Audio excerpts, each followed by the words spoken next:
ప్రదీప్ ఈశ్వరన్న గెలిచినాక మాకే మంచిదైంది. ఒక 10 బోర్లని రాసిచ్చి బోర్లు వేయాలన్నా అంటే అడుక్కుంటే ఒక 6 బోర్లు ఇది ఈ ఊర్లో అయ్యిండాయి. దాంట్లో హైయెస్ట్ కాపోళ్ళవే అయ్యిండాయి. నెల్లిమానపర్తి, గుడిసిపల్లి, బుచ్చేపల్లి, తర్వాత జీడిమాకలపల్లి అన్న 3 బోర్లు అయినాయి. బోర్లలో అంతా మోటరు, పంపు, పైపులు అన్నీ ఇచ్చినారు. మా ఊర్లో బండి ఉండే ఫస్ట్ వస్తానే అన్నా బండి మీద లెటరిన్కి టైలెట్కి పోవాలంటే తొండలాడతారు ఆడవాళ్ళు కన్నా. ఇది అట్లా చేసాను అంటే 50 లక్షలు వేయించరే.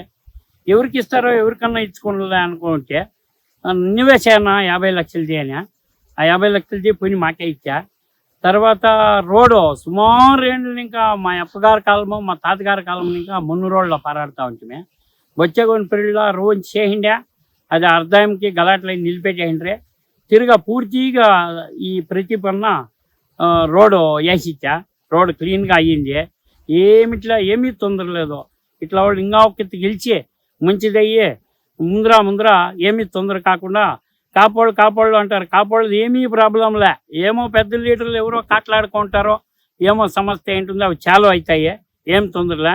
డీకే సుమారు సోమలో మన సిద్ధరామయ్య సాహెబ్లు అందరూ చేరి ఈ అప్పకి ఒక పోస్ట్ ఇస్తే మంచి పోస్ట్ ఏదన్నా మినిస్టర్ పోస్టు ముందర మంచి చిన్నోడు చిన్న వయసు ముందర వెళ్ళుంటుంది. మాకు ಯಾವ కారణానికి ఏమీ తొందర లేదు. అందుకోసము ఆయనకి ఆయుష్ ఆరోగ్యం బాగిచ్చి మంచిది కానీ ధన్యవాదాలు.